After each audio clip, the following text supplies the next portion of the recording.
ગીર સોમનાથ જિલ્લાના લોઢવા ગામના સરપંચ દ્વારા છેલ્લા 17 વર્ષથી પોતાના ગામમાં જન્માષ્ટમીના તહેવાર નિમિત્તે 1800થી વધુ જરૂરિયાતમંદ પરિવારોને વિનામૂલ્યે ફરસાણ અને મીઠાઈનું વિતરણ કરી વર્ષો જૂની પરંપરા આજે પણ યથાવત રાખવામાં આવી છે. સમગ્ર ગુજરાતમાં સરપંચની શ્રેષ્ઠ કામગીરીનો ઉત્તમ દાખલો બેસાડે તેવો કિસ્સો ગીર સોમનાથ જિલ્લાના લોઢવા ગામે જોવા મળ્યો છે. સરપંચ એટલે ગામનો રાજા અને રાજા એ જ કહેવાય કે જે પહેલા પ્રજાનું હિત જુએ. ત્યારે છેલ્લા 15 વર્ષથી સરપંચ તરીકે પોતાની સેવા લોઢવા ગામે આપતા હીરા વાઢેર કે જે હાલના પણ સરપંચ છે, તેમના દ્વારા અનોખું સેવા કાર્ય કરવામાં આવી રહ્યું છે. તેમના ગામ લોઢવામાં કોઈ પણ પરિવાર જન્માષ્ટમીના તહેવારમાં ઉદાસ ન થાય અને તે પણ અન્ય પરિવારની જેમ તહેવાર માણી શકે તે માટે કોઈ પણ જાતની ભેદભાવ વગર ફરસાણ તેમજ મીઠાઈનું વિનામૂલ્યે તેઓ દ્વારા વિતરણ કરવામાં આવે છે. તેમાં વર્ષે પણ છેલ્લા 8 દિવસથી ચોખ્ખું ઘી અને તેલમાં બનેલા ફાફડી ગાંઠિયા, તીખા ગાંઠિયા, ભાવનગરી ગાંઠિયા, ચવાણું મીઠાઈ સહિતની તમામ વસ્તુઓ બનાવવામાં આવી છે.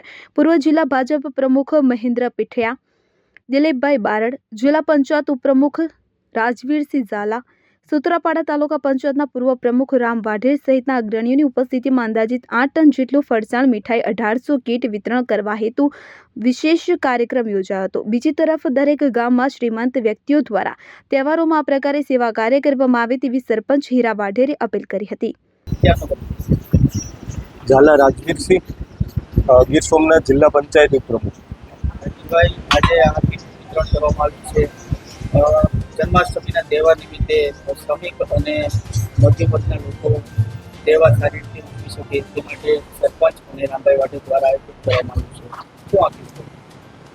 શું આ લોઢવા ગામે વાઢેર પરિવાર દ્વારા રામબાપા અને એભાભાઈ દ્વારા લગભગ છેલ્લા 14-15 વર્ષથી આ સેવાકીય પ્રવૃત્તિ છે એ લોઢવા ગામની અંદર કરવામાં આવે છે, જેની અંદર આ વર્ષે ઉપસ્થિત ગુજરાત પ્રદેશ ભાજપ મંત્રી ઝવેરીભાઈ ઠકરાર, પૂર્વ જિલ્લા પ્રમુખ મહેન્દ્રભાઈ પીઠિયા, ભાજપ મહામંત્રી દિલીપભાઈ, તાલુકા પંચાયત સૂત્રાપાડાના કારોબારી ચેરમેન ભાઈ શ્રી જયંતિભાઈ અને આજુબાજુ ગામમાંથી પધારેલા બધા આગેવાનો છે એ દર વર્ષની જેમ આ વખતે પણ રામબાપા વાઢેર અને હીરાભાઈ જે સરપંચ છે ગામના, એના પરિવાર દ્વારા દર વર્ષે ગામના લગભગ 1700 જેટલા પરિવારોને વિનામૂલ્યે ફરસાણ છે એ આપવામાં આવે છે.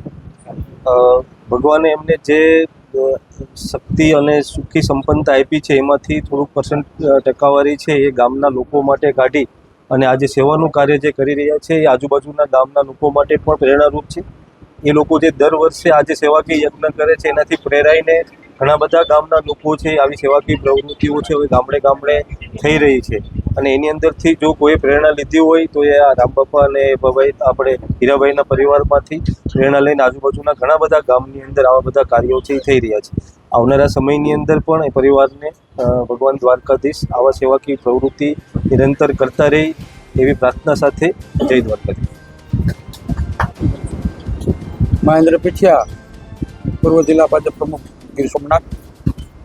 ગીર સોમનાથ જિલ્લાના સૂત્રાપાડા તાલુકાના લોઢવા ગામના સરપંચ હીરાભાઈ અને ગામના જ આગેવાન જિલ્લા ભાજપના ઉપપ્રમુખ અને તાલુકા પંચાયતના પૂર્વ પ્રમુખ રામભાઈ દ્વારા લગભગ 14-15 વર્ષથી આ જન્માષ્ટમી નિમિત્તે દરેક ઘરે એટલે કે 1700 પરિવારોને ફરસાણ અને મીઠાઈ દર વખતે જન્માષ્ટમીના તહેવારમાં ઘરે ઘરે પહોંચાડતા હોય ત્યારે આજે જન્માષ્ટમી પૂર્વ સંધ્યાએ આજના કાર્યક્રમમાં આપણી વચ્ચે પ્રદેશ ભાજપના મંત્રી ઝવેરીભાઈ ઠકરાર, જિલ્લાના મહામંત્રી દિલીપભાઈ બારડ, જિલ્લા પંચાયતના ઉપપ્રમુખ રાજવીરભાઈ ઝાલા તેમજ જિલ્લા પંચાયતના સભ્ય, તાલુકા પંચાયતના તેમજ આજુબાજુના સૂત્રાપાડા વિસ્તારના ભારતીય જનતા પાર્ટીના સૌ કાર્યકર્તાની ઉપસ્થિતિમાં અત્યારે અહીંયા આ કીટ વિતરણનો કાર્યક્રમનો શુભારંભ કરાવ્યો છે. બાકી અહીંયા ગામના હીરાભાઈ અને રામભાઈની ટીમ ઘરે ઘરે જઈને ફરસાણ અને મીઠાઈ આપતા હોય છે. તો આ તકે ભગવાન શ્રી કૃષ્ણનો જન્મોત્સવ ઉજવવા માટે દરેક પરિવાર સાતમને દિવસે દાઢું જમતા હોય અને એના માટે આ ફરસાણ ને મીઠાઈ વિતરણ કરતા હોય તો આ તકે હું રામભાઈ અને હીરાભાઈ ને એમની ટીમને ખૂબ ખૂબ અભિનંદન પાઠવું છું કે આ સેવા ઉમદા કાર્ય આપ દર વર્ષે કરો છો અને લગભગ 7 થી 8 ટન જેટલું ફરસાણ આ લોઢવા ગામે વિતરણ કરતા હોય તો આ તકે એમને ભગવાન શ્રી કૃષ્ણ દ્વારકાધીશ એમને હજી પણ આપવાની એને તક આપે એવી દ્વારકાધીશને પ્રાર્થના સાથે અભિનંદન. મારું નામ હીરાભાઈ વાઢેર, લોઢવા ગામના સરપંચ તરીકે સેવા બજાવું. આ છેલ્લા 17 વર્ષથી આયોજન થાય છે અને આમાં 8 દિવસ પહેલા આ બધી ચાલુ કરવામાં આવે છે. 200 જેટલા કાર્યકર્તા હોય છે અને કીટ પેકિંગ કરી અને ઘરે ઘરે એને ઘર સુધી પહોંચાડવામાં 200 થી 250 કાર્યકર્તાઓ આ મહેનત કરતા હોય છે. અને આ છેલ્લા 17 વર્ષથી અમે આયોજન કરીએ છીએ. 1700 કીટ છે, 4.5 કિલોનું અનાજ ફરસાણનું વિતરણ થાય છે.